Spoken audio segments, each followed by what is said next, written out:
de acá. Me han pasado estos dos exámenes.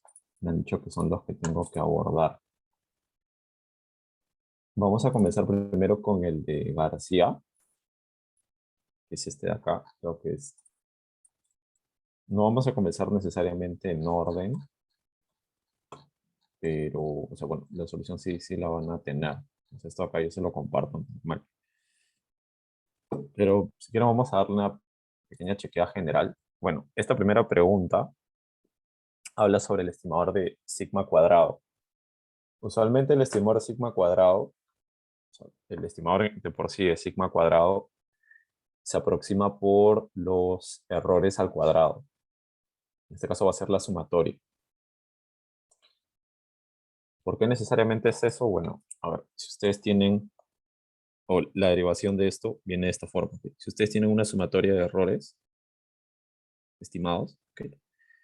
Ahora ustedes recordar que B converge en probabilidad al verdadero, ¿no? O sea, en el estimador de MSO, que es ese beta sombrero, converge en probabilidad al verdadero beta.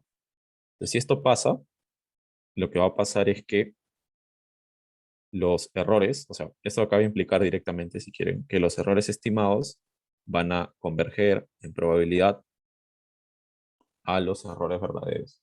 O sea, si se cumple lo de acá a la izquierda, que es lo que pasa en MSO, el estimador es consistente, entonces tenemos lo de la derecha. ¿Y cuál es ese sigma cuadrado? Por si acaso ustedes lo estiman, ya que consideran una distribución 0, sigma cuadrado, ¿no? Esa es la forma. Esto, como es una variable aleatoria, ustedes pueden ver que el esperado de epsilon t al cuadrado va a ser igual a sigma cuadrado, ¿no? Eso se debe a que la esperanza del epsilon t es 0, o del epsilon i es 0. Entonces esta forma de acá es aproximadamente igual a ese sigma cuadrado, que es la varianza del epsilon. Es algo que tienen que notar. ¿Y cómo aproximamos esto de acá? Dejando así la intuición. Muestralmente, ¿cómo aproximan esa esperanza de esta forma, no? O sea, si quieren hacerlo muestralmente, si quieren, va a ser así, ¿no? Esa es una forma, si quieren, intuitiva de verlo. Ahorita lo que les he explicado es una forma intuitiva, pero lo vamos a hacer matemáticamente, ¿no? Entonces tenemos que llegar a una aproximación de eso, ¿no? O sea, ese estimador va a depender de la sumatoria de los errores al cuadrado, pero toda la secuencia lógica es lo que les he explicado, ¿no? Porque el estimador es consistente, entonces beta sombrero converge a beta, eso hace que los errores estimados converjan a los verdaderos, entonces puedo utilizar estos errores al cuadrado, aplicar una suma y eso debe colapsar un estimador de sigma cuadrado. Ahí aparece un t a la menos 1, pero ustedes saben que el estimador no va a tener solamente t, sino t menos k. Pero si es que tuviésemos el estimador de máxima verosimilitud, sí sería t a la menos 1. En el caso de MSO, que es, creo que es específicamente el que se refiere a la pregunta, tenemos que ir en esa misma lógica, ¿no? O sea, tenemos que llegar a una derivación de esa forma. No sé si alguien tiene alguna consulta con esta intuición.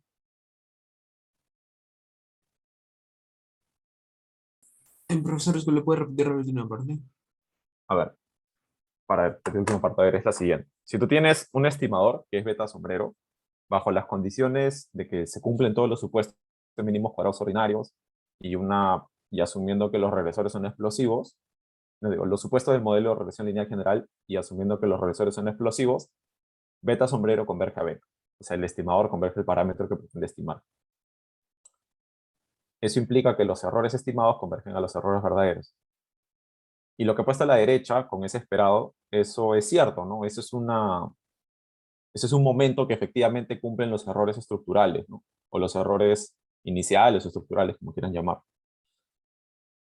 Pero, ¿cómo aproximo ese esperado muestralmente? Utilizando una sumatoria, ¿no? Y en vez de tener el error, porque yo el error verdadero no lo voy a conocer, solamente voy a conocer el error estimado, entonces en vez de poner el error, puedo poner el error estimado. Esa es una forma simple, si quieren, de resolver esta pregunta. No vamos a hacer esa solución muy simple, porque esto de acá utiliza algo que se llama el método de momentos, pero lo he utilizado para que tengan una idea de por qué aparecen los errores, ¿no? O sea, cuál es el porqué de que existan esos errores, y es porque todo se sustenta, si quieren verlo, en la consistencia. O sea, la derivación la voy a hacer diferente, pero quería dejar esto claro para que tengan esa intuición. de por qué es esa forma, ¿no? Por qué utilizar a los errores. Entonces es el norte al que tenemos que apuntar. Por el momento voy a dejar así intuiciones y después lo voy a resolver cada uno, aunque podría comenzar resolviendo analíticamente esto. Ahora lo voy a resolver analíticamente, ¿ok? O sea, cómo es que efectivamente tienen que resolverlo.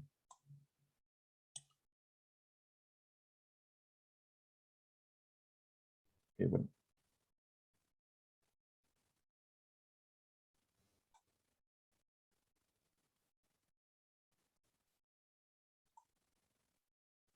Ok, gracias. Ok, ya, vamos a comenzar con esto de acá.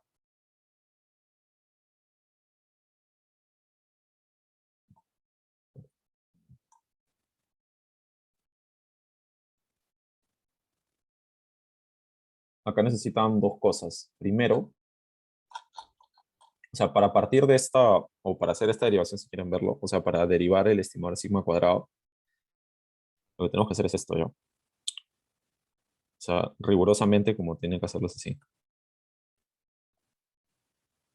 O sea, como tienen que hacerlo rigurosamente es así. ¿Quieres verlo en la uno? Es así. Todo esto parte, y ojo, ¿hacia qué tenemos que llegar? Tenemos que llegar a una relación entre, si quieren, la suma de los errores al cuadrado y esto engancharlo con el estimador de sigma cuadrado, ¿no? O sea, tenemos que llegar a algo de esta forma. O sea, que hay un vínculo en estas dos cosas. Quieren que haya un vínculo, que hay una relación entre estas dos cosas, ¿no? Entre el estimador de sigma cuadrado y los sumatoria de los errores al cuadrado. O sea, tenemos que partir de esa forma. ¿Ok? O sea, tenemos que llegar a algo que relacione ambas cosas. Pues, ¿cómo vamos a llegar a eso? La forma de llegar a eso es así. ¿Ok? ¿Cómo se define el error? Es, este vector de errores es igual a esto, ¿no? ¿Qué es este m? ¿Alguien se acuerda qué es este m? ¿Qué es ese m?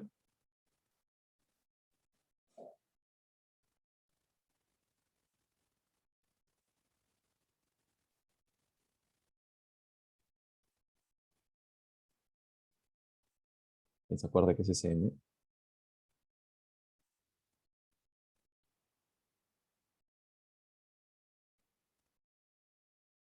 Este m es lo que se llama la matriz aniquiladora. Aniquiladora. O como le llaman también, generadora de residuos, ¿no? Generadora de residuos.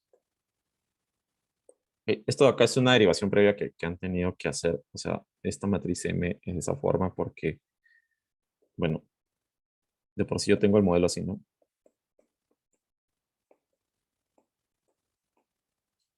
Entonces la fórmula de B sombrero es,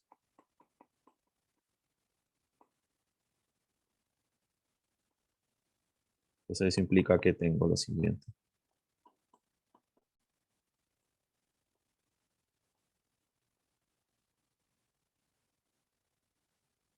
Esto, ¿no? Entonces esto de acá es M.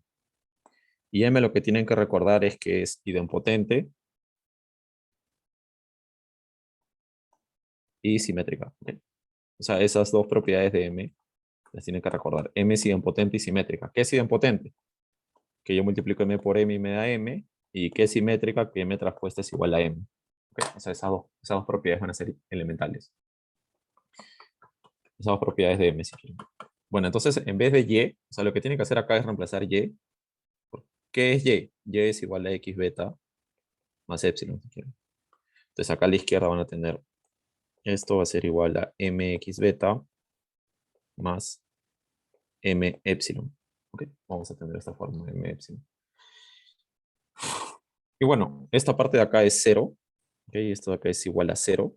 Entonces al final el epsilon sombrero me da el epsilon estructural, si quieren ver. Ahora, ¿por qué es de esa forma? Si quieren, multipliquen m por x y van a ver que al final les sale que eso es 0. Si quieren, esto de acá es un pie de página. Si quieren, esto de acá es todo un pie de página. Y el segundo pie de página es que mx es 0, porque m aquí es igual identidad menos x traspuesta por x a la menos 1, x traspuesta. Si todo esto de acá yo lo multiplico por x, Esto me sale x menos x, x transpuesta por x a la menos 1, x transpuesta por x. Esto de acá es identidad de dimensión n. No, esto es identidad de dimensión k. Sí, esto de acá es identidad de dimensión k. Ujú. Entonces al final acá esto me da un x menos x, ¿no? Y eso de acá es 0. Entonces ya tengo la segunda siguiente derivación que se necesita, ¿no? O sea, mostrar que esta multiplicación de acá es 0. Ok. ¿Hasta ahí alguien tiene alguna consulta o todo está claro? Solamente he traído a escena derivaciones de otras cosas que necesitan. Sin esas derivaciones no llegan a esa forma.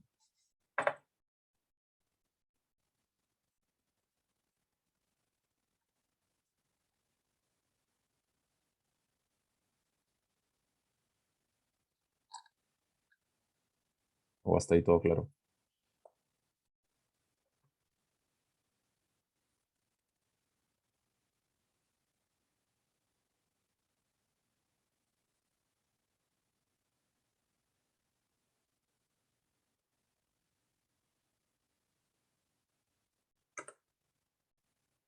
Entonces vamos a continuar. Ahora que no crean, acá ya tengo lo que estaba buscando, ¿ah? O sea, acá. Porque acá tengo lo que estaba buscando. Porque van a ver que este vector de acá, si yo lo elevo al cuadrado, ok, si hago una multiplicación de ese vector al cuadrado, ahora sí todo claro. Ya acá. No había estado viendo el chat. ¿Cómo mando esto para acá? No lo puedo mandar acá. Ese error estimado, o sea, si se dan cuenta, si yo o sea, puedo con este vector de errores estimados, puedo llegar a una sumatoria. Como ese es un vector columna, si yo multiplico un vector columna por un vector fila, voy a tener algo que sea una sumatoria, algo que sea un elemento uno por uno. Eso es lo estimado. Y lo que está a la derecha, también le puedo tomar la forma cuadrática, ¿no? Por ello es que puedo, a la derecha también voy a tener una suma de cuadrados de épsilon. Épsilon sin el gorrito, o sea, el estructural. Y cuando le aplique un esperado, voy a tener automáticamente el sigma cuadrado. Entonces, ¿cómo voy a hacer eso?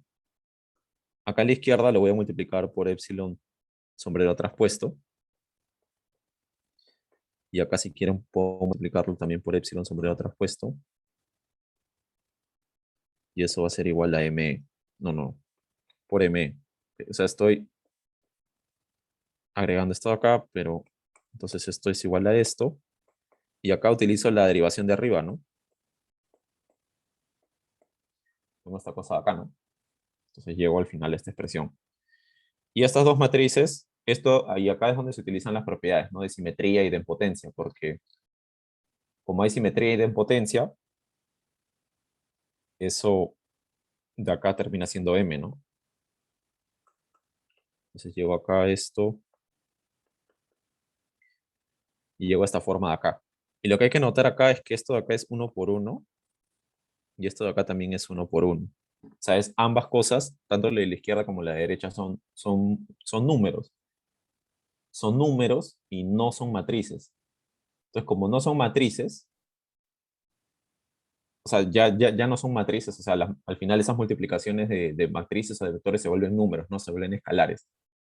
Ahí es donde se aplica un truco, que es el de básicamente el de aplicar la traza. ¿Ok? Ahí aplican la traza.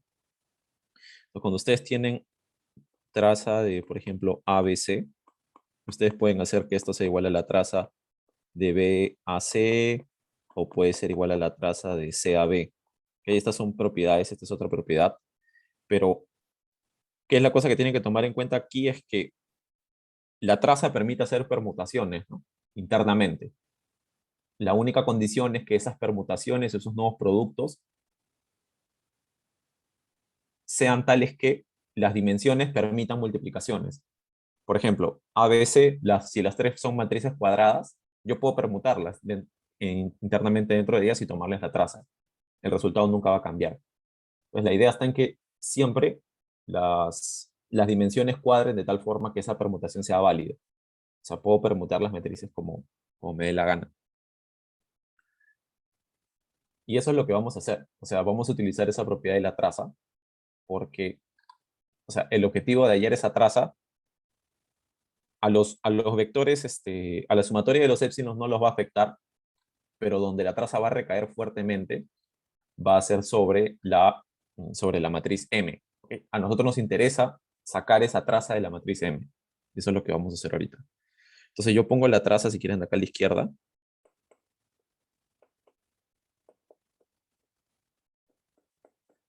Así. Entonces tengo esta traza. Y acá a la izquierda no va a haber gran problema porque, bueno, o sea, acá a la izquierda eso al final va a seguir siendo un número, entonces esto de acá lo dejo así. Acá no va a haber problema.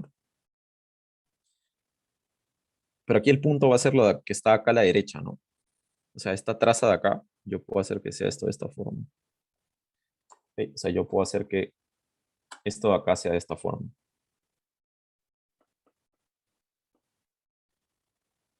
Y yo puedo hacer que esto de acá sea de esta forma. Y bueno, al final, como es la traza, ojo, noten que la traza va a ser un número. O sea, si ustedes toman una matriz y le toman la traza, están sumando toda la diagonal principal y eso sigue siendo un número. Ahora, otro truco que se puede hacer en ese caso es, encima de meterle la traza, meter el esperado. Y ese es el segundo truco que se hace, ¿no? O sea, si quieren verlo, el primer truco es hacer la traza, que es esto acá, y el segundo truco es tomar el esperado, ¿no? Entonces, con ese esperado ya de por sí ya termina toda la demostración. Con la traza y el esperado tienen todo. Entonces, acá, por ejemplo, si le toman esperado acá a la izquierda, ¿okay? Si ustedes le toman el valor esperado acá a la izquierda, que son los errores estimados, ¿okay? Esos son ¿okay? Si ustedes le toman acá la traza a la izquierda, que son los errores estimados, ¿okay? Si ustedes le toman el valor esperado acá a la izquierda, tienen esto, ¿no? Y algo que tienen que notar es que, o sea, el esperado afecta a las variables aleatorias, entonces entra y es esto, ¿no? Ok, es esto de acá. Entonces al final tengo este esperado.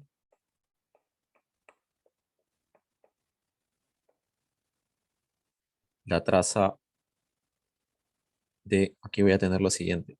Esta expresión de acá, ojo, recuerden, ¿no?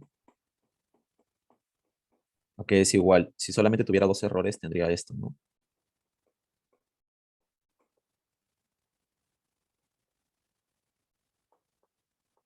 Con ese valor esperado, entonces esto de acá es sigma cuadrado, 0, 0, sigma cuadrado. Entonces al final esa matriz es igual a sigma cuadrado por la identidad. Entonces acá aparece un sigma cuadrado por la identidad por m. Entonces otra vez vuelvo a escribir esto. Entonces acá sale el sigma cuadrado y identidad por m, bueno, va a seguir siendo m. Entonces acá entra la traza de m. Ok, hasta acá ya, bueno, la derivación ya está prácticamente completa, ¿no? Porque ya tengo este sigma de acá. Ya tengo acá la sumatoria de los errores al cuadrado. Y si se acuerdan, la derivación que hice acá arriba, falta este término de acá, ¿no? O sea, falta un término que sea t a la menos 1. Entonces ese término, aunque no crean, va a salir de la traza. O sea, ese término sale de la traza por acá. ¿Ok? Entonces acá tienen que hallar la traza de m. Y bueno, la traza de m es igual a hallar la traza, si quieren, de identidad menos x por x traspuesta por x a la menos 1, x traspuesta. Entonces esto es la traza de y, ¿ok? Menos la traza de toda esta cosa de acá, ¿no? X traspuesta por x a la menos 1 por x traspuesta. Entonces acá aplicamos lo siguiente. La traza de identidad es n, y acá en esta traza acá a la izquierda, digo a la derecha, hacemos una permutación, ¿no? O sea, pasamos este de acá adelante, y eso me da lo siguiente. X traspuesta por x traspuesta por x a la menos 1. Eso es n, y acá me va a quedar la traza de una identidad de orden k. Entonces al final me da n menos k. Entonces así tengo que la traza de M es n menos k. Entonces acá voy a tener esto, acá este sigma cuadrado, y acá n menos k. Entonces ya tengo todo, ¿no? O sea, de por sí ya terminé ya la derivación. Ya tengo esta expresión de acá. O sea, con esta expresión de acá, si quieren, es la central.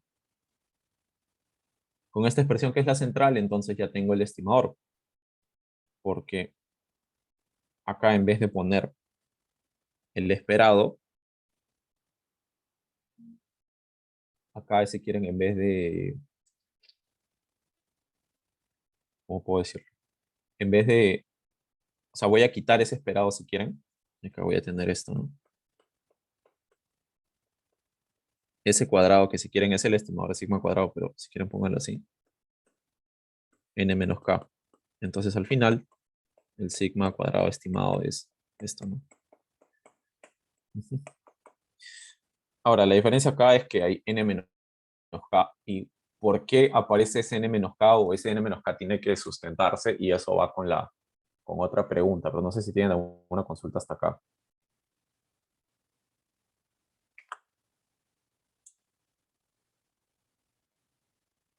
O todo está bien.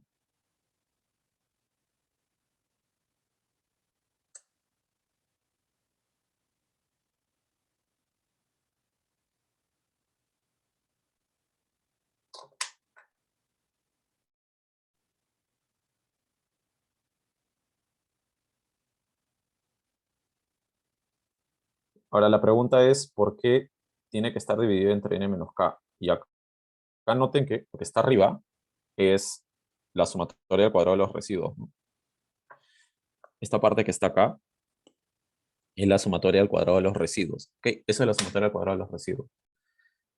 La pregunta es, ¿por qué tiene n menos k grados de libertad? O sea, ¿por qué la sumatoria del cuadrado de los residuos tiene n menos k grados de libertad?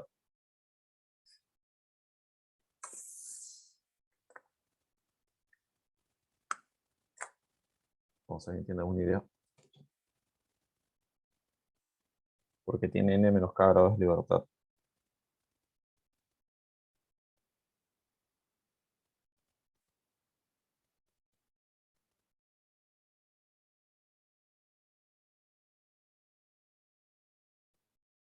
Vamos a ver si tiene alguna idea o no.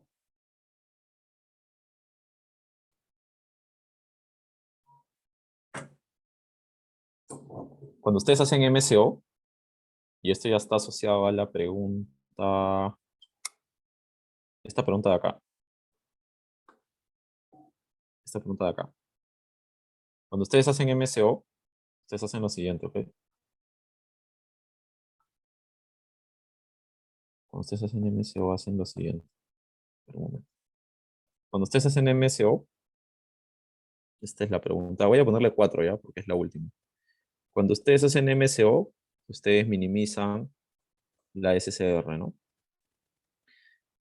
Y eso va a estar acotado al modelo que ustedes tengan, ¿no? Ustedes pueden tener Y es igual a beta 0 más beta 1 X. Vamos a hacer el modelo simple de esta forma.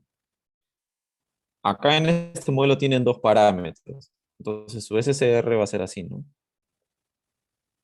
Y tienen que minimizar esta SCR respecto a beta 0 sombrero y beta 1 sombrero. Al final este SCR que es igual Y menos beta 0 sombrero menos beta 1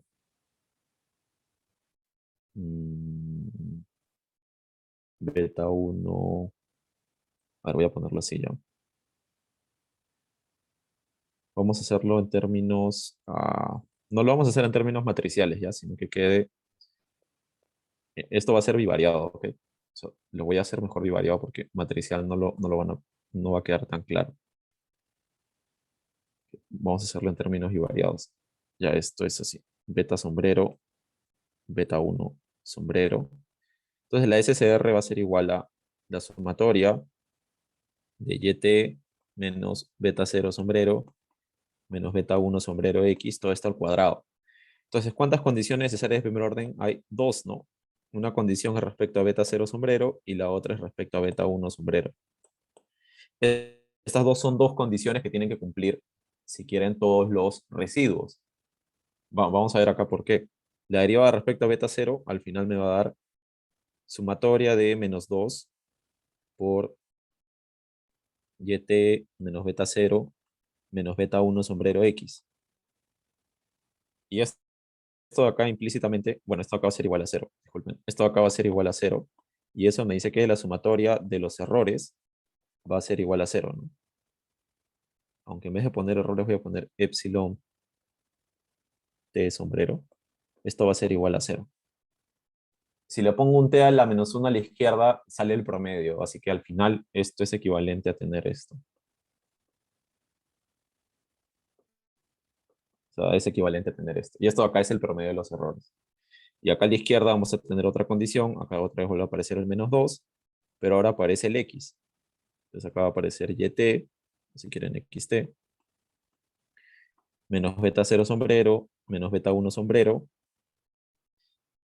xt va a ser igual a 0. Entonces esto de acá implica que la sumatoria de los xt's multiplicado por los epsilon t, si quieren verlo, esto va a ser igual a 0. Entonces esto implica que el promedio, si quieren verlo, de los productos cruzados entre xt y epsilon t es igual a 0, ¿no? Esto de acá es un promedio. Y ahí están los grados de libertad, porque los grados de libertad, o lo que sostiene esta matriz de arriba, son las condiciones, porque verán que los errores, o la sumatoria al cuadrado de los errores, tiene que cumplir con estas dos condiciones. Entonces esa sumatoria se compone de t errores, o sea, tiene t errores porque tú estimas al final t errores o n errores, tienes k condiciones, tienes t errores o n errores y tienes k condiciones, entonces el marco en el cual te puedes mover libremente es n menos k. Por eso es que en el estimador de sigma cuadrado aparece ese n menos k. Y ahora, atendiendo a la pregunta 4, el tema está en que, ¿qué pasa si tú no incorporas intercepto? No tienes la primera condición, o sea, no tienes todo esto de acá. Entonces, en la pregunta 4, si tú no incorporas un intercepto o una constante en tu regresión, no tienes no estás acotando al hecho de que tus errores puedan ser, el promedio de tus errores sea cero. Entonces acá dice, es cierto que si se estima un modelo sin intercepto, entonces ya no es cierto que es sumatoria. Esto es cierto, ¿no? Esto acá es cierto. Esto es cierto, ya lo acabo de probar. Y ni se cumple esto tampoco. O sea, ni se cumple que de por sí acá debería estar el parámetro estimado. ¿Ok? Acá debería haber un gorrito para ser más riguroso, pero lo que pasa es que cuando tienen intercepto, o sea, para este caso acá, si quieren verlo, o sea, cuando tienen intercepto, este caso en verde que está acá, esto lo pueden desagregar de esta forma. Sumatoria de YT, bueno, para hacer más, acá podrían poner T a la menos 1, sumatoria y todo lo que está entre paréntesis.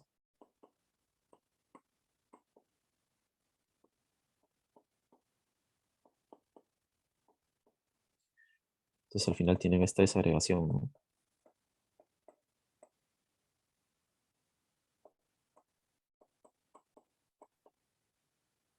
Si quieren verlo, y menos.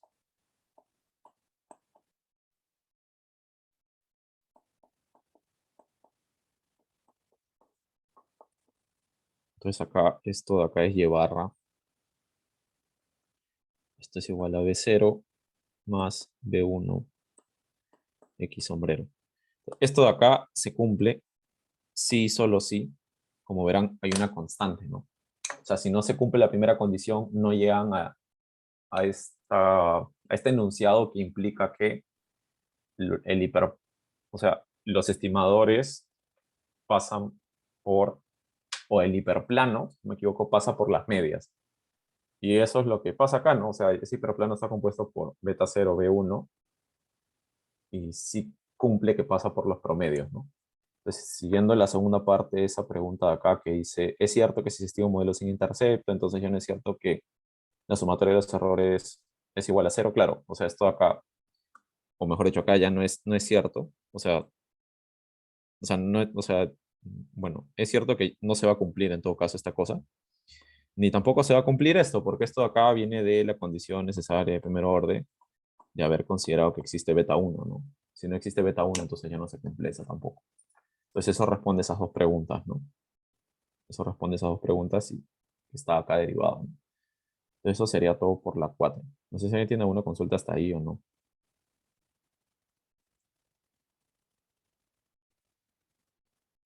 ¿Alguien tiene alguna consulta hasta ahí o no? Entonces ahí están explicados los grados de libertad, porque son n menos k, cuál es el rol de incorporar una constante, un beta uno. De por sí, ustedes siempre incluyen una constante para hacer que el promedio de los errores sea cero. Si ustedes están estimando un modelo que está en desvío respecto a su media, ya no es necesario que incorporen un intercepto, porque ese intercepto va a ser cero. O sea, si ustedes, por ejemplo, tienen, no sé, hacen una regresión de esta forma, del PBI, si quieren, y el consumo acá, más, bueno, acá voy a poner un beta, más un alfa, más un epsilon t. Si ustedes corren esta regresión de acá,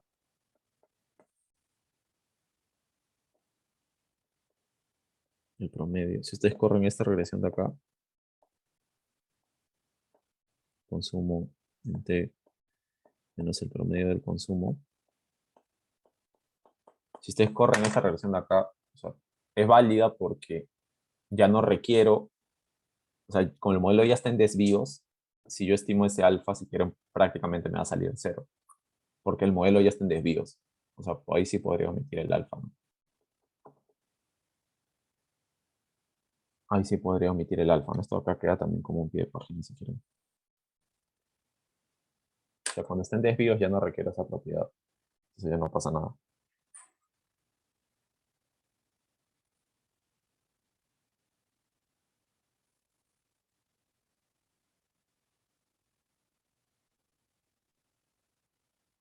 ¿Entiendo alguna consulta o no?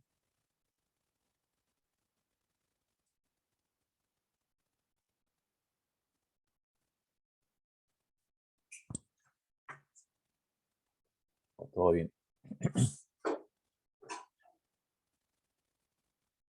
Bueno, hasta ahí está explicada la segunda.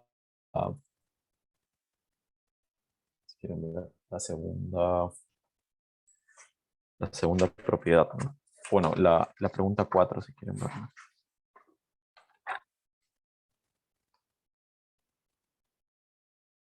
Hasta ahí está explicada la segunda. Bueno, entonces vamos a continuar. Vamos a hacer la tercera pregunta y luego vamos a hacer. No, sí, vamos a hacer la tercera y luego saqué esta que dice acá pregunta uno, que dice, no, mostrar que el estimador de la pendiente es insesgado y calcule su varianza.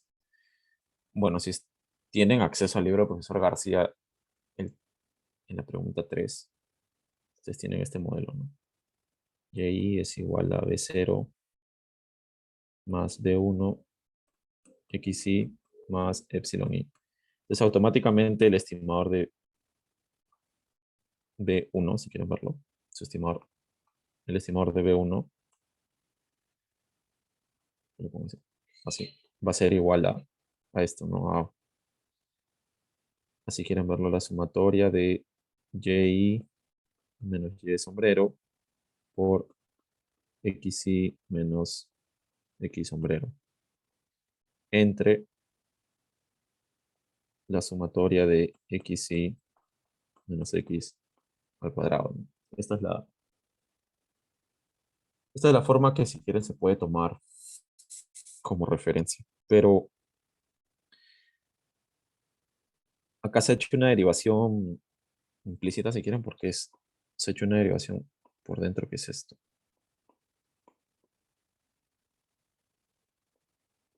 Por xy menos x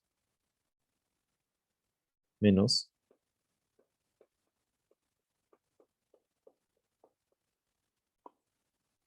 esto de acá, ¿no? Entonces esto que está acá a la derecha es cero. Entonces esto de acá que está acá a la derecha es cero. Ok, así que no afecta en nada.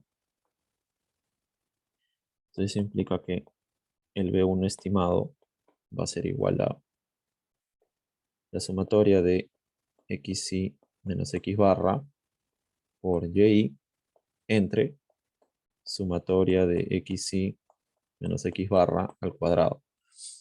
Y acá pues metemos este y acá y eso me va a dar lo siguiente. Ujú. A ver acá. Ok, acá me va a dar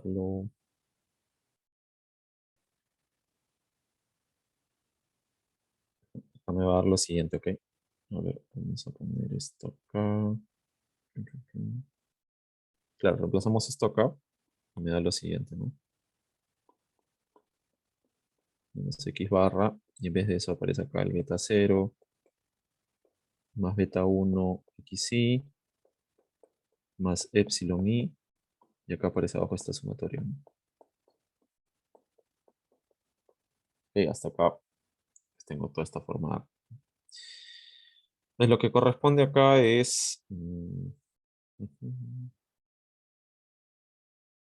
pero lo que corresponde acá es lo siguiente. A seguir derivando. Eso es así. Voy a tener b0 sumatoria de xy menos x barra entre toda esta cosa acá al cuadrado más b1 acá beta 1 más b1 y acá va a haber una sumatoria de xy menos x barra, todo esto entre sumatoria de xy acá por un xy menos x barra, todo esto al cuadrado y acá más sumatoria de xy menos x barra por epsilon i entre esta sumatoria de acá, ¿no? Y bueno, esto de acá es 0. Ok, esto de acá es 0 si quieren verlo. Entonces esto se reduce a lo siguiente.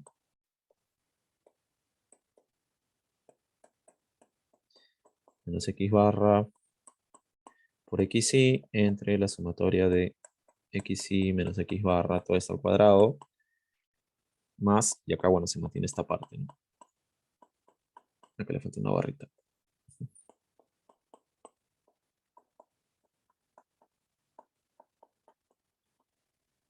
Bueno, pues acá esto implica lo siguiente. Yo acá arriba también le puedo hacer el truco de sumarle un 0, entonces al final esto me da lo siguiente. Esto entre esto más. Y bueno, la parte de acá sigue tal cual, ¿no? Entonces sería así.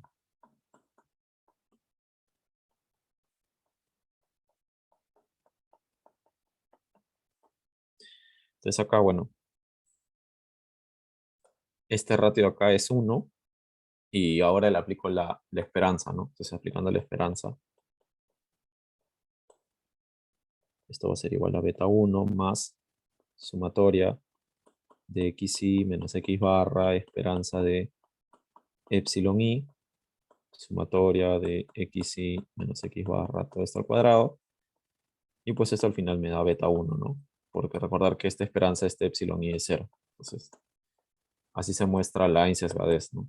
Insesgadez. Ok, la insesgadez se muestra. Acá lo he hecho para un modelo bivariado. O sea, es una derivación así bien tediosa, pero o sea, si quieren pueden hacerlo matricialmente, sería lo mismo, pero como les hace referencia al modelo bivariado, no queda de otra que aprenderse esos pasos, ¿no? No es tan,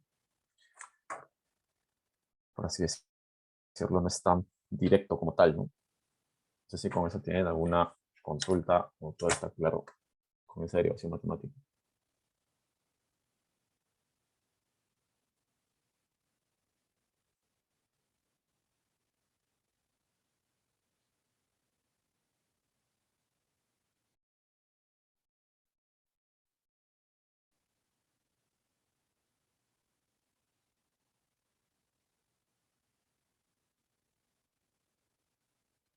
Esa es la derivación de Linces Gades. Ahora, otra cosa que sigue a continuación es, también creo que pide hallar su varianza, ¿no?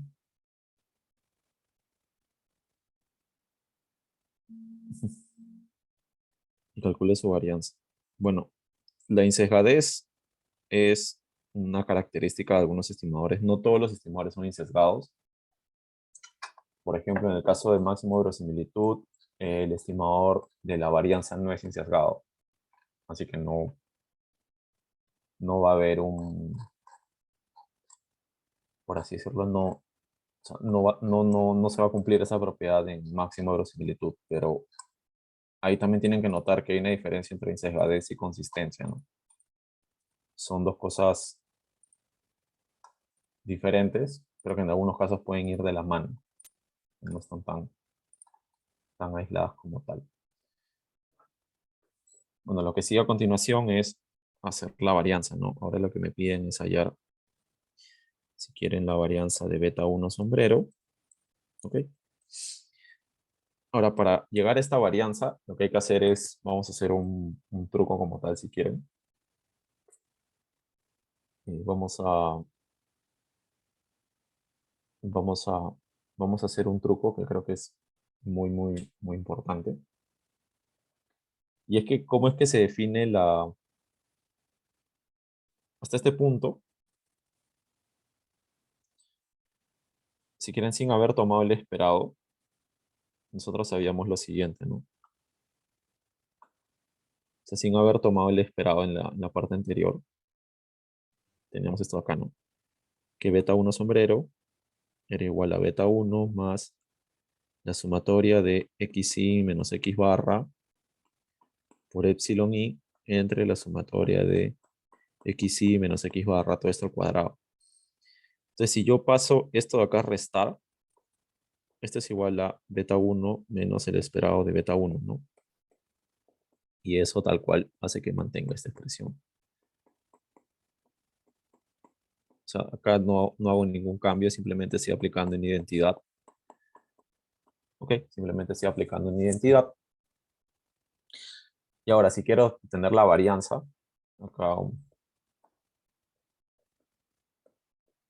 es igual al esperado de beta 1 sombrero menos el esperado de beta 1 sombrero, todo esto acá al cuadrado, ¿no? Eso es la varianza. Ya tengo la forma de la izquierda, o sea, simplemente tengo que elevarlo al cuadrado y tomarle la esperanza, ¿no? Una vez que lo eleve al cuadrado y le tomo la esperanza, ya tengo todo. Entonces, si yo elevo esto acá al cuadrado y le tomo la esperanza, esto es igual a beta 1 sombrero menos la esperanza de beta 1 sombrero al cuadrado. Entonces acá voy a tener toda esta expresión de acá al cuadrado. ¿Ok? La esperanza de toda esta expresión de acá al cuadrado, y eso va a ser igual al cuadrado, todo esto al cuadrado, y acá una sumatoria, ¿no? Todo esto acá al cuadrado. Como la parte de abajo es no aleatoria, sale. Entonces ahí no hay gran problema. Vamos a poner la varianza de beta 1 va a ser igual a sumatoria de xi menos x barra, todo esto al cuadrado, toda esta expresión al cuadrado. Y bueno, acá lo que tenemos que hacer es desagregar esta suma. ¿Ok? O sea, tenemos que desagregar esta suma de acá. Y voy a hacer un truco si quieren para no complicar tanto las cosas. Y es que en vez de poner xi menos x barra, voy a poner xi gorrito si quieren ya. Porque si no me voy a llenar de esos términos y al final no vale la pena. Entonces a lo que tengo que tomarle esperado arriba es a esto.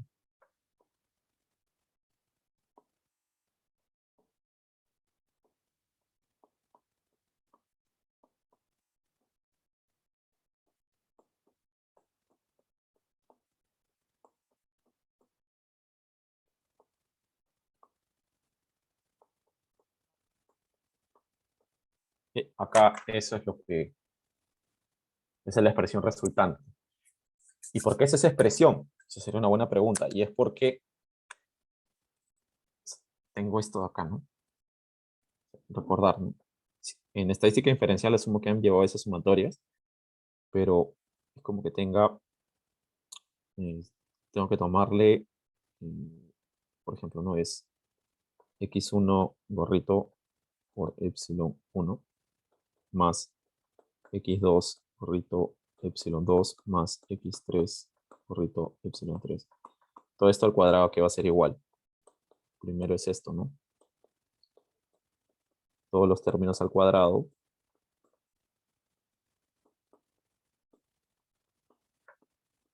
Y ahora los productos cruzados, ¿no? Más 2x1 gorrito epsilon 1 x2 epsilon 2 más 2 veces x1 gorrito epsilon 1 x3 gorrito epsilon 3 más 2 veces x2 gorrito epsilon 2 gorrito epsilon 3. Esto de acá sí muy gorrito. Entonces esta primera parte, si quieren verla, esta parte de acá que es la sumatoria, esa está acá. Y son iguales estas dos. Ok, son iguales esas dos. Ok, son iguales a esas dos. Y ahora me falta agregar los términos que restan, ¿no? O sea, los términos restantes. Algo que puedo hacer es que este i de acá, verán que este i es menor que j, ¿no?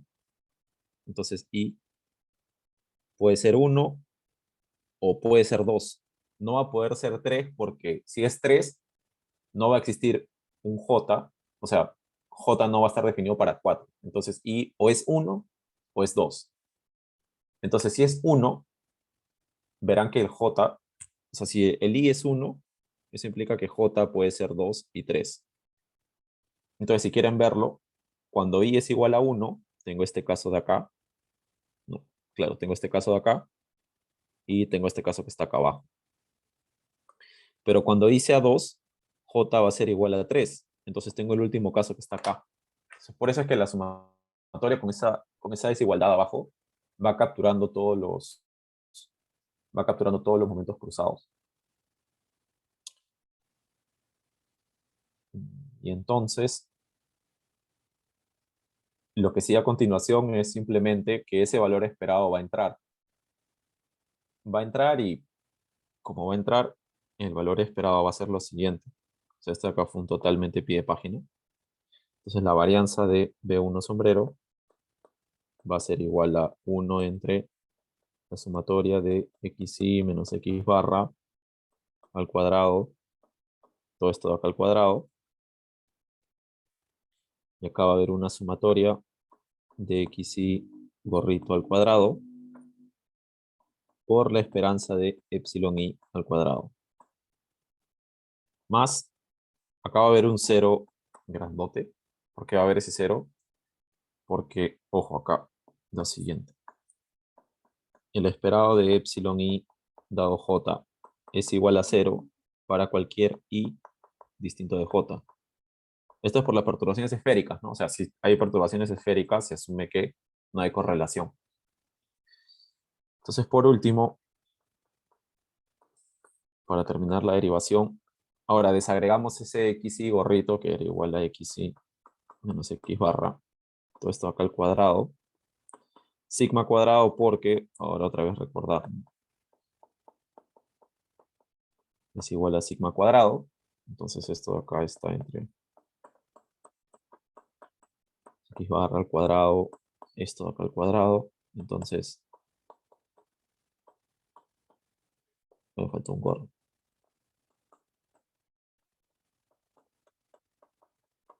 Así, y ya está. Entonces esa es toda la derivación, con todos los pies de página y todo.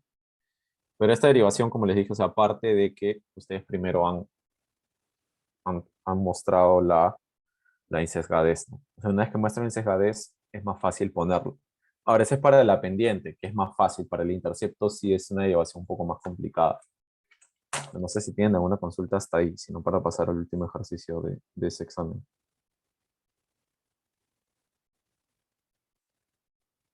Aunque asumo que esas derivaciones las deben haber tocado en algún momento, ¿no? En clase. O no.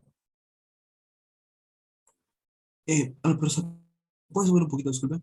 Acá. Por si acaso yo les voy a compartir esto. Eh, un Dime. poquito más, luego. por acá.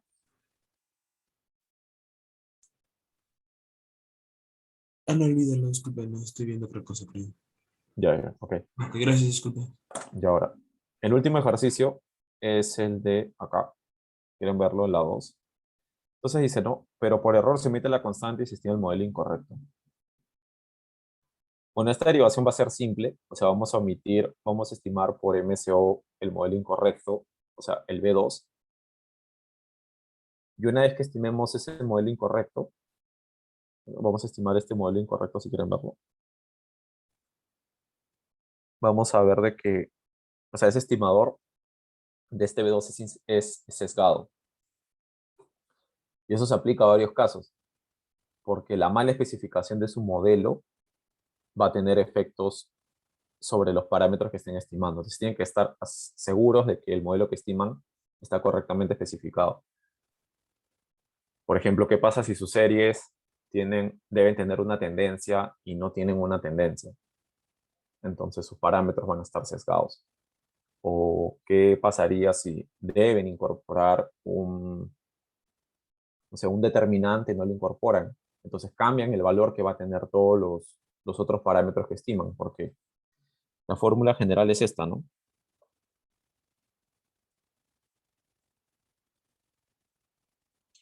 Y como esa es matricial, basta que quiten una dimensión y va a cambiar todo el resultado de los otros parámetros. Por eso es que pasa este problema del sesgo, ¿no? O sea, el problema del sesgo se debe a principalmente eso, ¿no?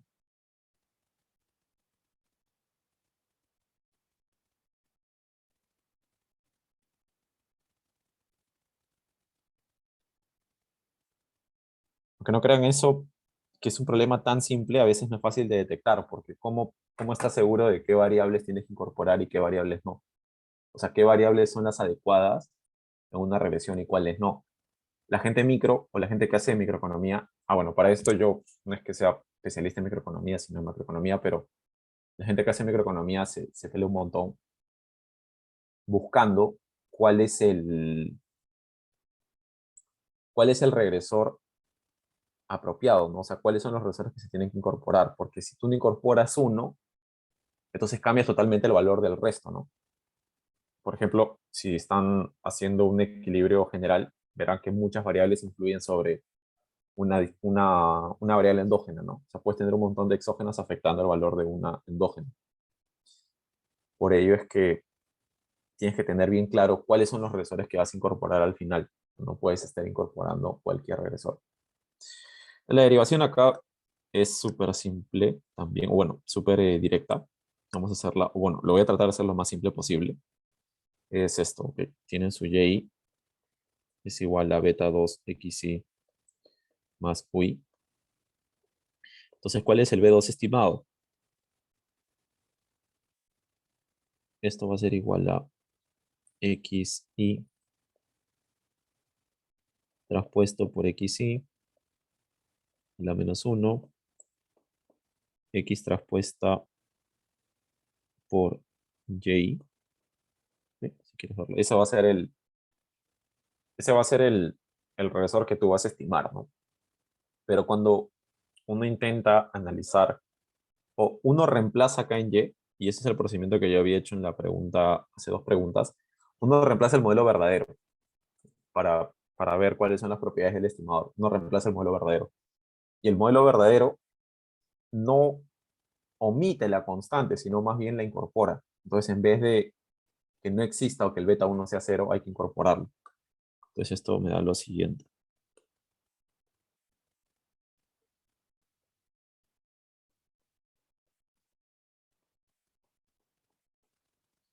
Entonces, acá viene B1 más B2.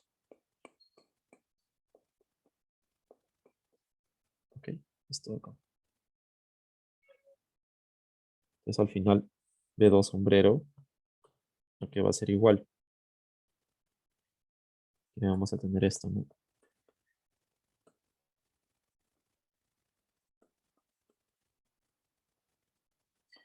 Más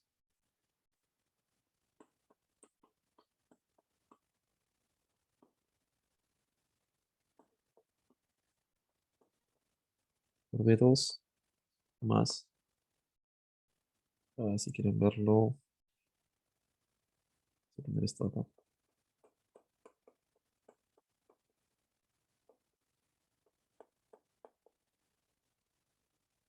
Uy. Esto de acá es identidad o es uno. O sea, no pasa nada.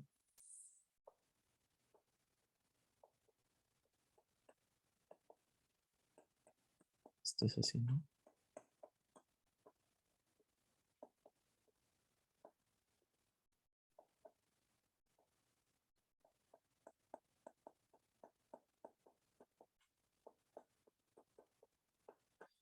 Entonces, cuando tomen esperanza acá a la izquierda,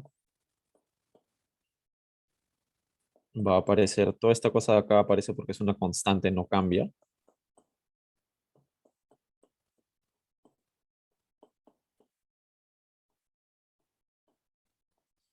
Y bueno, cuando tome esperanza, lud acá, esto acá va a ser cero, ¿no? Entonces, al final queda toda esta parte de acá. Entonces verán que el B2 ya no es sesgado, ¿no? Sino más bien es sesgado. O sea, la mala especificación del modelo está haciendo que cambie el valor del parámetro estimado, ¿no? O sea, mi modelo debería incorporar constante y yo no lo incorporo, entonces por eso es que aparece un sesgo, ¿no? Pero eso se da sí, solo si el verdadero modelo sí debe incorporar una constante y yo no lo incorporo. Si el modelo no incorpora, no debería incorporar constante, o sea, si el modelo verdadero fuera sin constante o sin intercepto, no pasaría nada, ¿no? O sea, no habría ningún problema. Pues eso es todo por esa pregunta, ¿no? O sea, es la forma más directa de hacerlo, ¿no? O sea, esto de acá es diferente a beta 2, si quieren verlo. O sea, la pendiente no va a ser sesgada, ¿no? Digo, la pendiente no, o sea, el estimador de la pendiente no es insesgado. O sea, hay un sesgo, ¿no?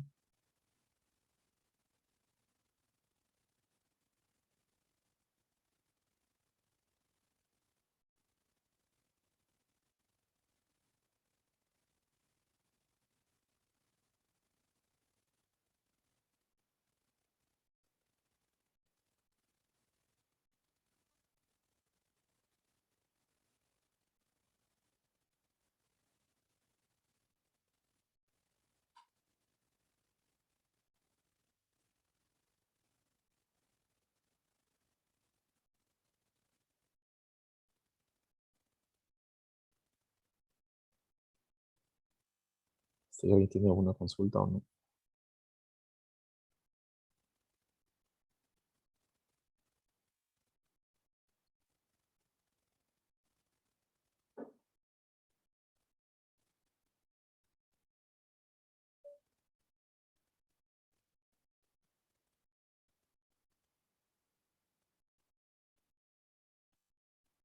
¿Tiene alguna pregunta o no?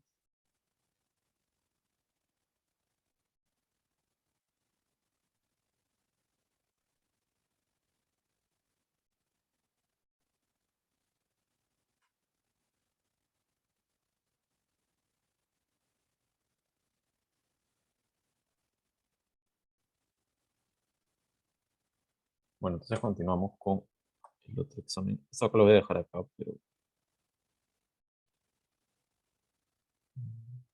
ya. Entonces vamos a hacer este de acá. Estaba chequeando este de acá. Primero vamos a hacer la segunda pregunta ya. Dice, un estudiante seminario de tesis 2 está estimando un modelo de los determinantes del producto en el Perú, para lo cual plantea el siguiente modelo: PBI constante, inversión pública, exportaciones. Usa los datos estadísticos del Banco Central para el periodo, toma logaritmos. Los resultados de los análisis realizados se presentan a continuación. Acá automáticamente podemos ver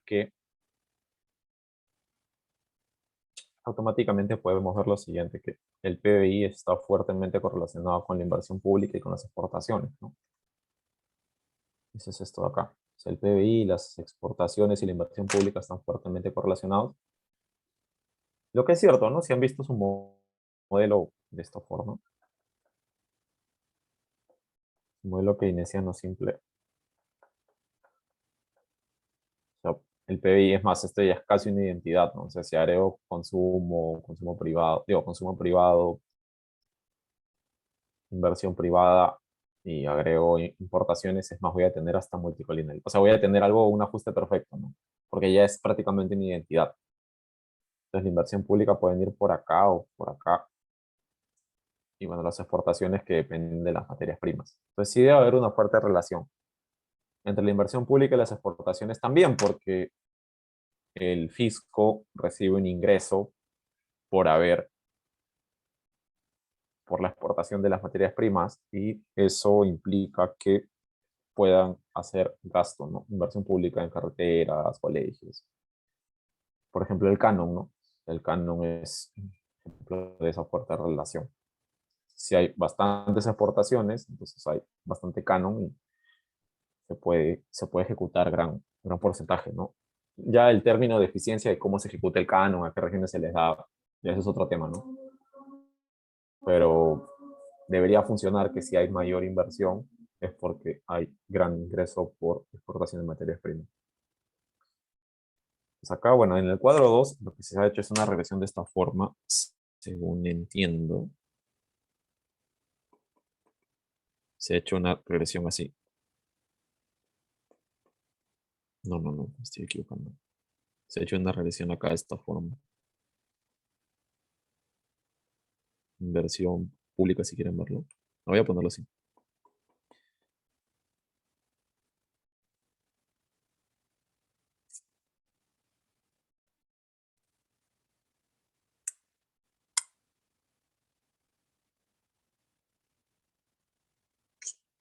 Exportaciones así. Más un error si quieren. Entonces eso al final, ese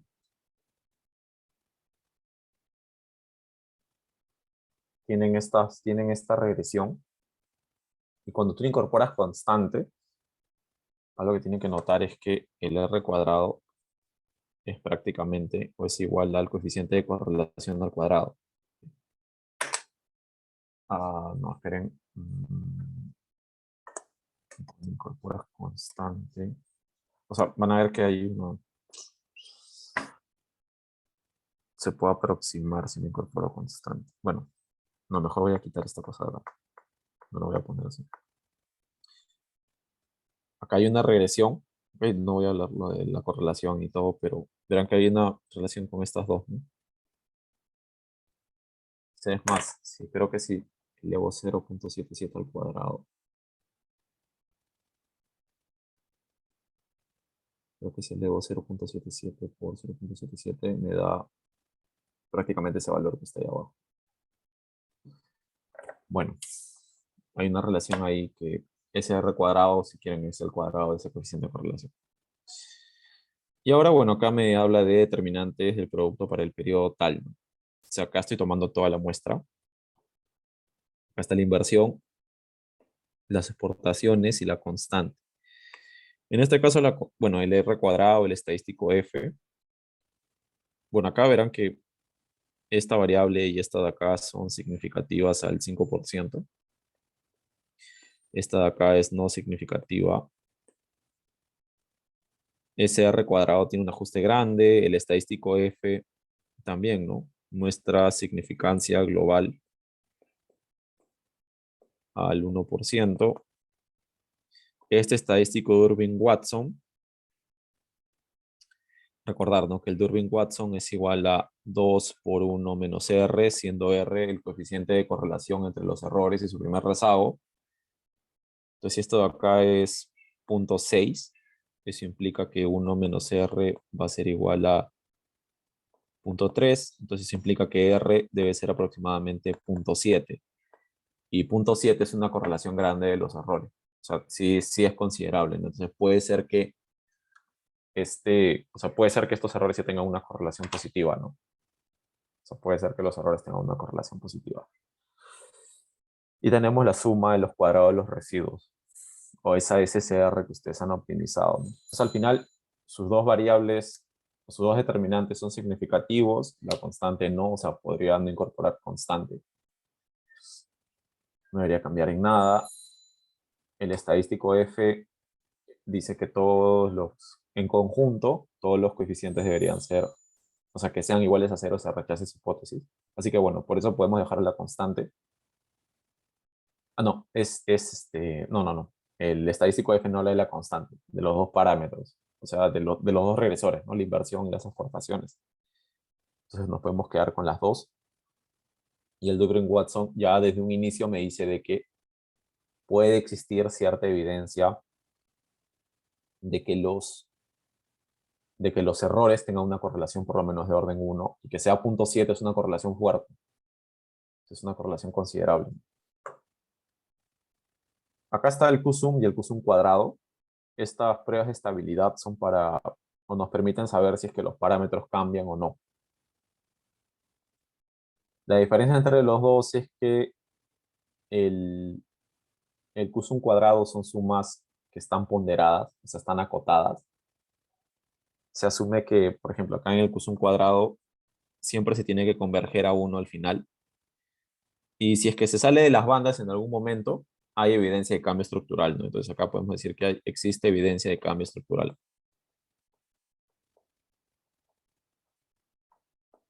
Bueno, ¿y qué implica que haya un cambio estructural en 1989, 90? O sea, de por sí hubo un cambio estructural porque hubieron, no sé si quieren verlo en esa época, sí, y hubieron cambios estructurales, ¿no?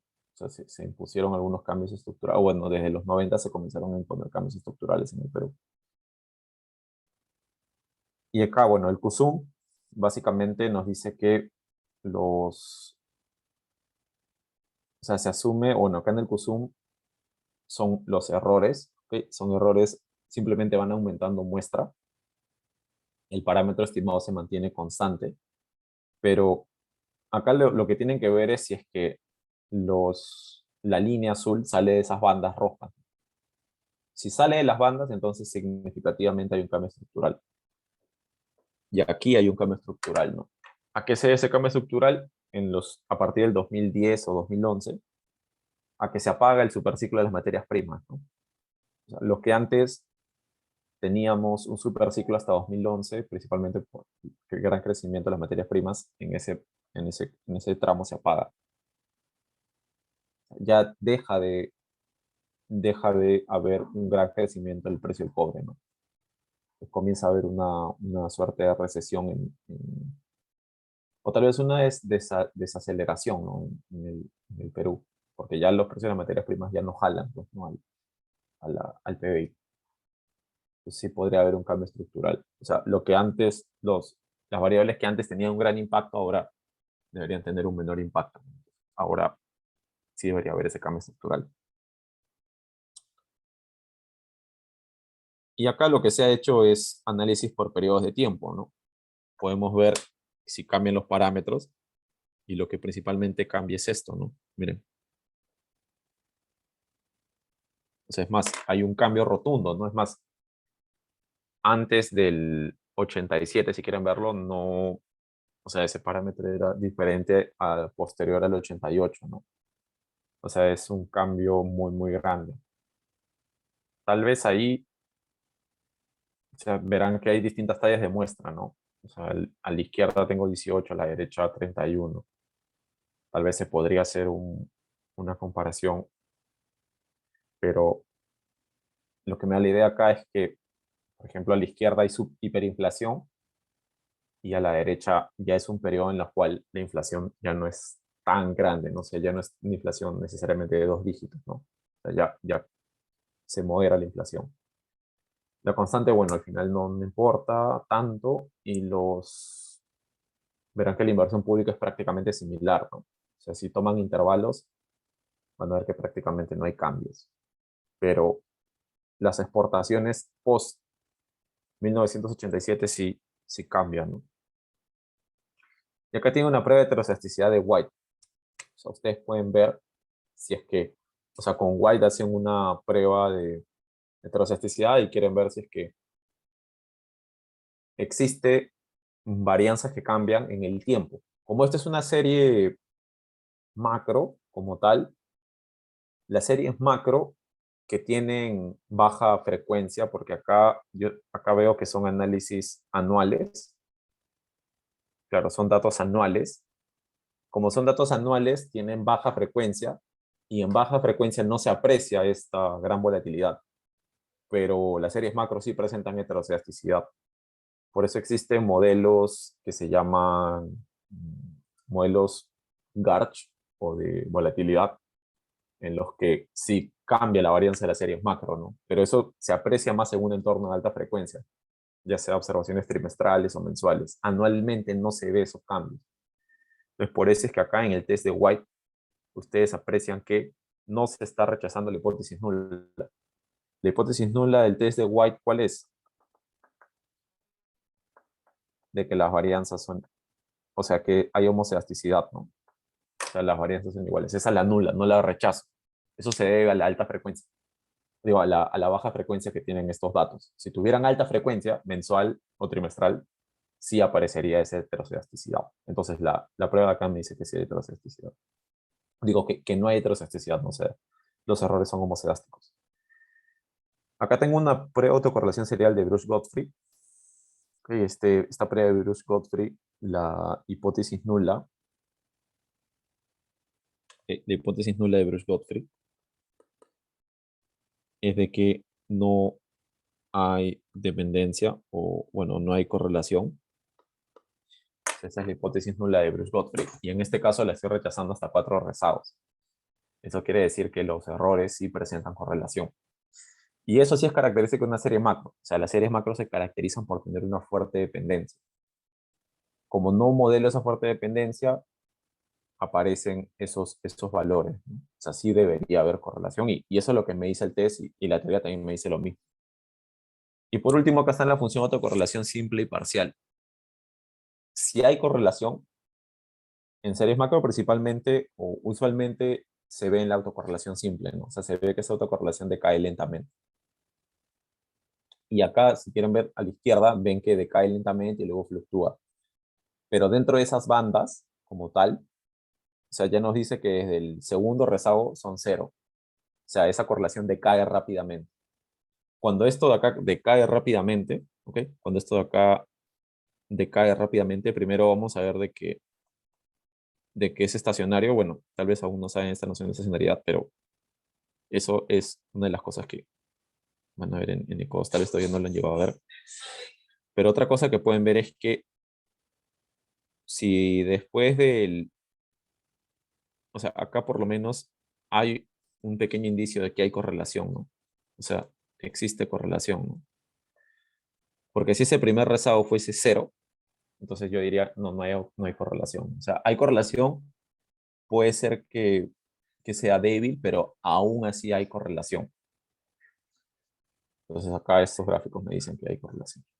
Entonces, bueno, acá en la 6 me dice, ¿no? En función de los análisis realizados por el estudiante, realice lo siguiente. Plantea y realice la prueba de inflación de varianza. O sea, tengo que hacer el BIF, lo que se llama el BIF. BIF. El BIF es lo siguiente. Yo tengo mis regresores.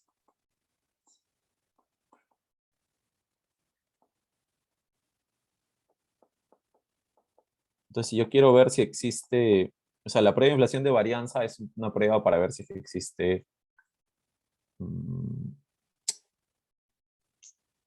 si existe, ¿cómo se llama este supuesto?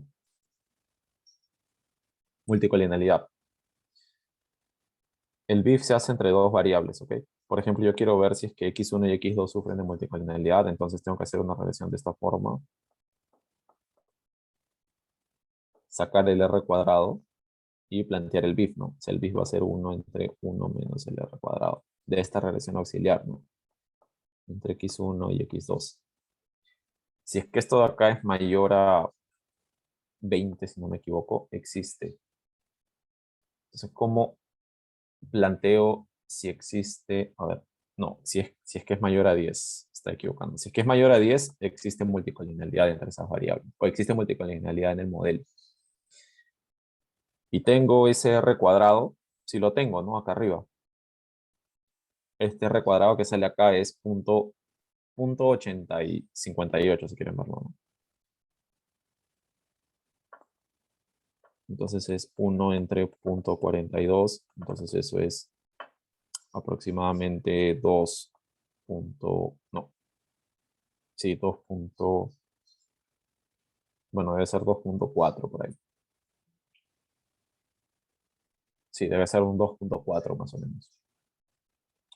Entonces, como esto es menor a 10, no existe, como esto acá es menor a 10, no, podríamos decir que no existe multicolinialidad. Entonces acá está el BIF, ¿no? Primero. Segundo, nos dice hacer la prueba de cambio estructural de Chow. ¿A qué conclusiones llegamos? La prueba de cambio estructural de Chow, para esa prueba vamos a tener que utilizar estos dos, estos dos casos acá, ¿no? O sea, esta regresión partida. Esa regresión partida, vamos a aplicar la fórmula de Chow tal cual. O no sé si alguien tiene alguna duda con el BIF, sino para pasar directamente a lo de Chow.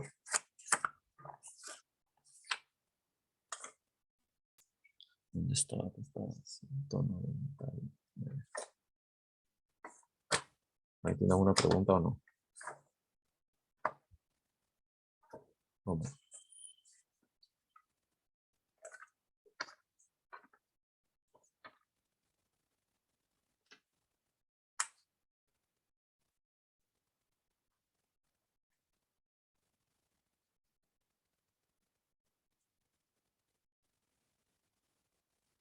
¿Alguna pregunta o no?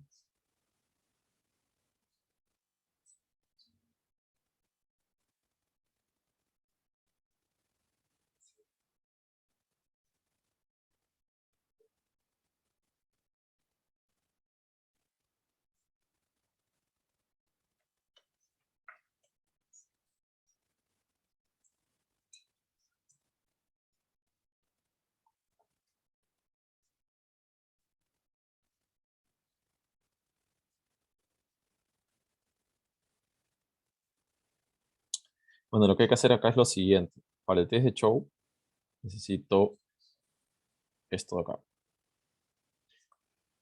Este es 0.3138, este 0.12 y este 0.1686. Con esos tres valores, saco todo. Lo saco todo, saco todo. Okay, se sacó todo el test de Chow. Porque en el test de Chow lo que se hace es, o sea, hay distintas formas del test de Chow. El test de Chow, por ejemplo, ¿no? Tú puedes tener un modelo así. Beta 0 más, tal cual, voy a poner los modelos de Chow. Sería así. O sea, puedo tener un modelo así. Tal cual voy a escribir el modelo.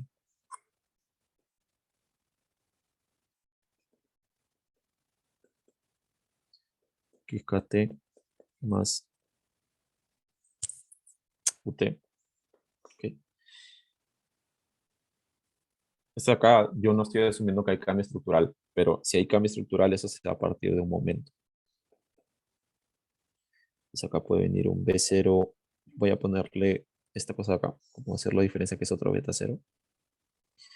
Y acá va a venir por una dummy, ¿no? O sea, en algún momento va a haber un cambio estructural. Más B1 X1T, un B1 su gorrito y X1T DT. O sea, ahí estamos asumiendo que el cambio estructural es en ambos. O sea, este DT es, o sea, es una fecha de cambio estructural en la que todos los parámetros cambian, ¿no? Entonces acá así, sucesivamente, más BK X KT más BK su sombrerito XKT DT más UT. Entonces, como verán, acá se asume que en un periodo hay un cambio estructural, ¿no? O sea, todos los parámetros cambian a la vez. Es lo que tenemos que hacer, entonces, tenemos un modelo que va a ser el modelo restricto y vamos a tener un modelo irrestricto.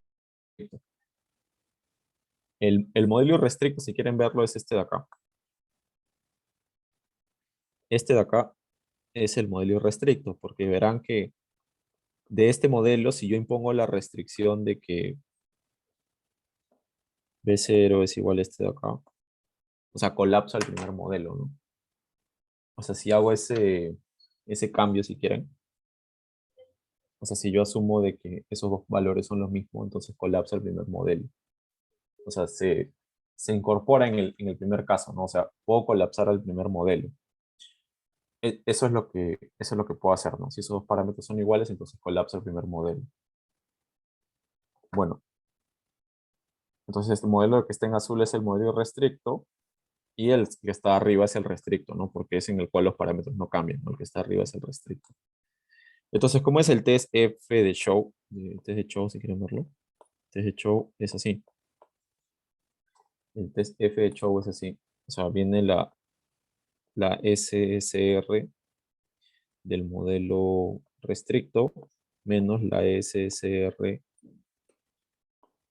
del modelo irrestricto entre el número de parámetros que se están agregando son K parámetros, o sea, estamos permitiendo que cambien todos, entre la sumatoria al cuadrado del modelo irrestricto, ¿ok? Entre la talla de la muestra menos 2K, o sea, todos los parámetros que estamos permitiendo que cambien.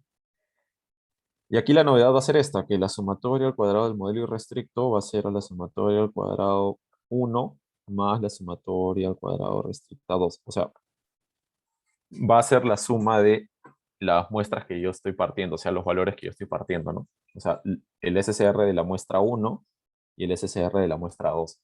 Entonces ya tengo estos dos valores. K, ¿cuánto es? K es todos los parámetros que estoy permitiendo que cambien. En este caso, los parámetros que estoy permitiendo que cambien son 3. Entonces este menos 2K es 3. Este SCR del modelo restricto yo lo conozco. O sea, yo lo conozco porque ese SCR es 0.3138. Si quieren verlo. 3138. SSR1 creo que es 0.12. Era 0.12 y el otro era 0.1686.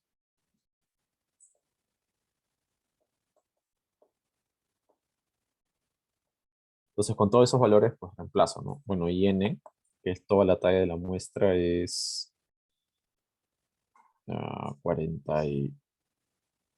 No, ¿es de qué año es? Ajá, claro, es 49, ¿no? Y n es 49. Entonces, reemplazo todos esos valores y ya me sale el estadístico del test de Chow. Eso lo tengo que comparar, si quieren verlo, contra un F de Fisher que tenga grados de libertad K, N menos 2K. Entonces, no sé si es que...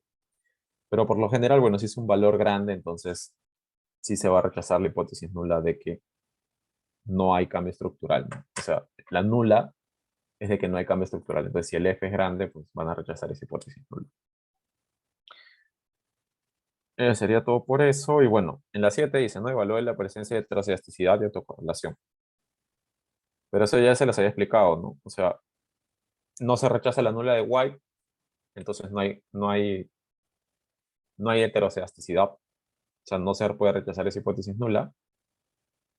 Pero el test de Brooke-Godfrey y la autocorrelación me dice que sí hay autocorrelación. Y eso sí pasa en las series macro, ¿no? O sea, sí se presenta autocorrelación.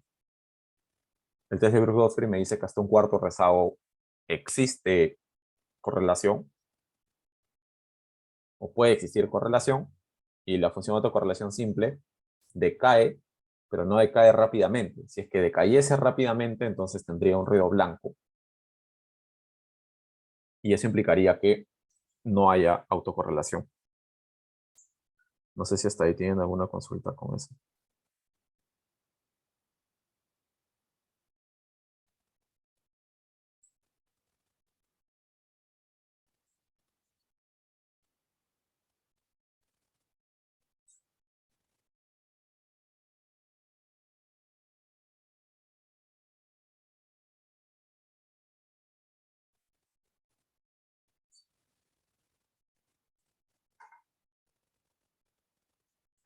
¿Y alguna consulta? Todo está claro.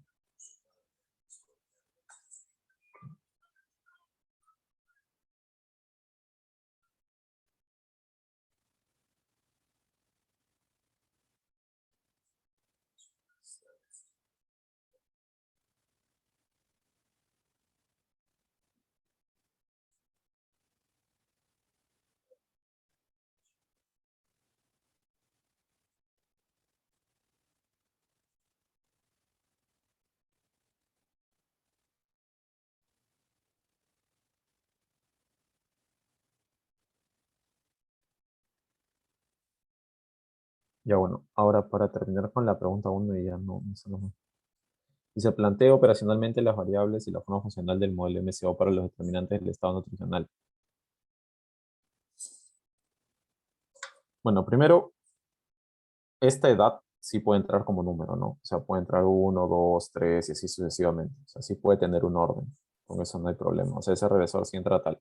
Disculpe. Ese regresor sí entra tal cual. ¿Ok?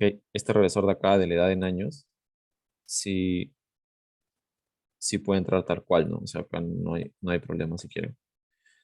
Pero si es niña, ¿ok? Esa variable es categórica. Si es que es categórica, tengo que hacer una dummy, ¿no? ¿Ok? O sea, la dummy va a ser igual a uno si es niña, ¿no? Y bueno, cero en otro caso, ¿no? Entonces esa va a ser una dummy. Uno si es niña. Bajo peso al nacer. Eso también va a ser una dummy, ¿no? Uno si bajo peso. Orden de nacimiento. Bueno, eso tal vez no sea, no necesariamente sea categórica, pero esto también va a ser, ¿no? Niño, niño cuenta con vacunación completa. Uno si tiene vacuna, ¿no? Entonces ahí ya tenemos por lo menos unas tres dummies. Características familiares, quintiles socioeconómico de la familia, bueno, año de escolaridad, esta sí es numérica. Si la lengua materna de la madre es indígena, uno, ¿no? Uno si es, su lengua es indígena. La talla de la madre, bueno, esa sí se puede poner numérica, ¿no? La edad de niños, bueno, esta casi es numérica. Orden de nacimiento, mm, tal vez esta sí se pueda poner numéricamente. Ahora vamos a ver otra. A ver, las características contextuales, ¿no? Si es que es urbano, residencial, urbano y rural, bueno, esa sí es totalmente categórica, entonces acá hay que también utilizar dummies. Entonces acá tienen que proponerlo con dummies. Y la región natural donde reside la familia también es con dummies, ¿no? O sea, al final su relación va a tener un montón de dummies, ¿no? O sea, acá a la derecha las dos son dummies, las de características contextuales, la de familiares. Bueno, año de escolaridad de la madre si sí es numérica, ¿no? Si tiene un año más que pasa. Lengua de la madre es indígena, eso también es dummy. La talla de la madre también va a ser una numérica. Quintiles socioeconómicos de las familias. Ahora, eso se puede hacer numérico. No sé si es que aumenta un quintil, ¿qué pasa si es que, o sea, si es que pasas de un quintil a otro, cuál es el efecto? Podría ser numérica o podría ser dummy, va a depender de cómo la definas, pero vamos a ver, yo la pongo numérica. Y el orden de nacimiento, pues el orden de nacimiento también podría ser numérico, ¿no? O sea, si aumenta en uno tu orden de nacimiento, ¿qué podría pasar? Entonces, al final, esa sería la forma de las variables, ¿no? O sea, tengo varias dummies y tengo varias numéricas que, o sea, va a depender de cómo defina de por sí la variable, ¿no? Puedo definirlas, en el caso de los quintiles, ¿qué pasa si es que es de un quintil superior respecto a un inferior? Pero si pongo los 5 quintiles, hasta la podría poner numérica. Los años de escolaridad, bueno, también puede ser numérica, ¿no? La talla de la madre también la puedo poner como numérica. Entonces, al final, esas son las formas en las que yo pondría los regresores. Todos los meto a la parte 3, ¿no? Se me dice, plantea operacionalmente las variables y la forma funcional del modelo para los determinantes del estado nutricional. Entonces, la variable exógena es, si quieren verlo, el estado nutricional de los niños, o digo, la variable endógena, va a ser un indicador y como exógena van a tener todas estas variables, ¿no? La cosa está en definir las dummies, las demás variables, por eso es que sale, asumo que por eso sale 10 puntos, ¿no? O sea, definir las dummies y cuáles son numéricas. Esa sería la 3. La 4 dice, ¿no? El estudiante realiza sus primeros análisis y analiza los residuos del modelo, mostrando que estos no son normales, por lo que realiza una prueba de White. En los resultados muestra que el estadístico de White es esta forma y la probabilidad asociada a la prueba de hipótesis nula es tanto, o sea, rechazo la nula de homocedasticidad. Entonces, al analizar los residuos al cuadrado, encuentra que la edad en años y los años con la heredad de la madre cuentan con coeficientes estadísticamente significativos.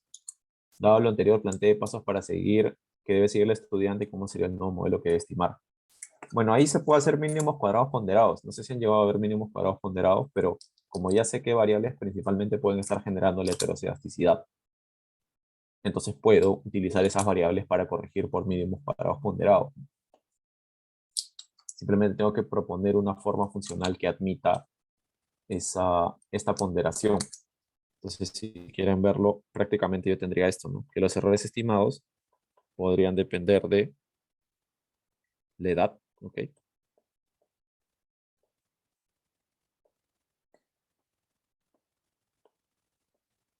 Más beta 2 los años de escolaridad, ¿no? Voy a ponerle ahí,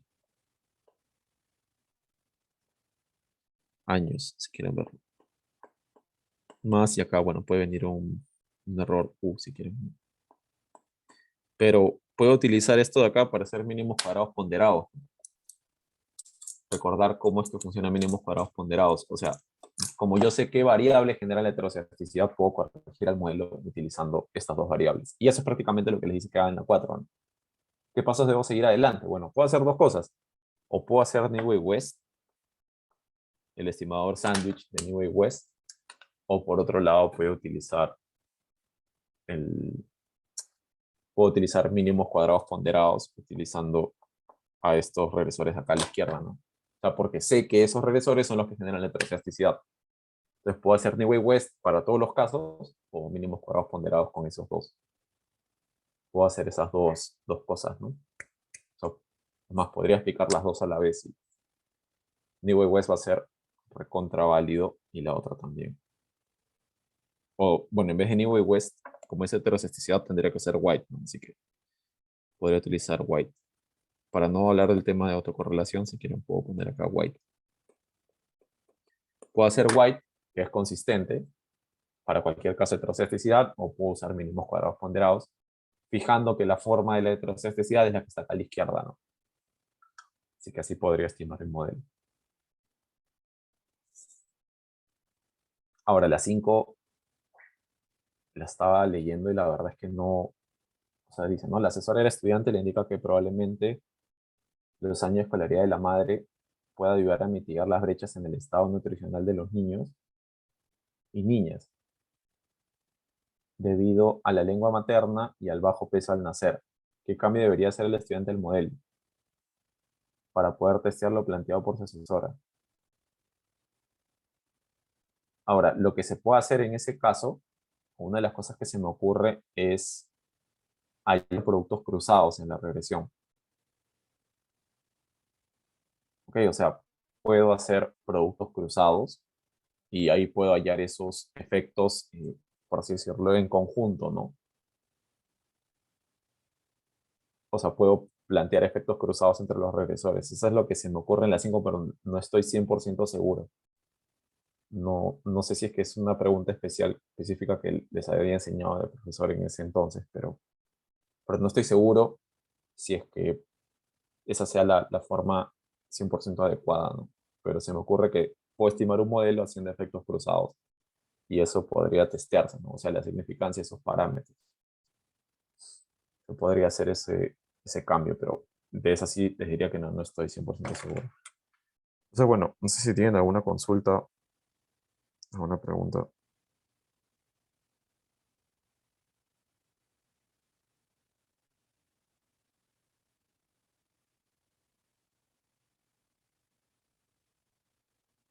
Si no, sería todo por hoy.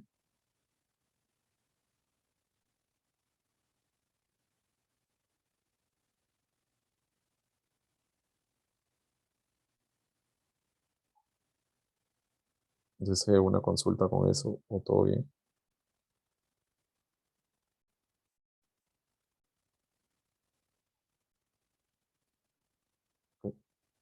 Sí, para los que no pueden asistir igual. Sí, yo les voy a compartir esto que he escrito acá para que lo puedan chequear. Espere, disculpe, esto que acaba de hacer esta pizarra, creo, ¿la va a mandar por acá o por correo? ¿Cómo va a ser eso? Ah, no, se lo voy a mandar a la asamblea y ellos supongo que lo pondrán en un drive y lo podrán acceder, ¿no? Ok, gracias. Ok. Bueno, si nadie más tiene ninguna consulta, entonces eso sería todo.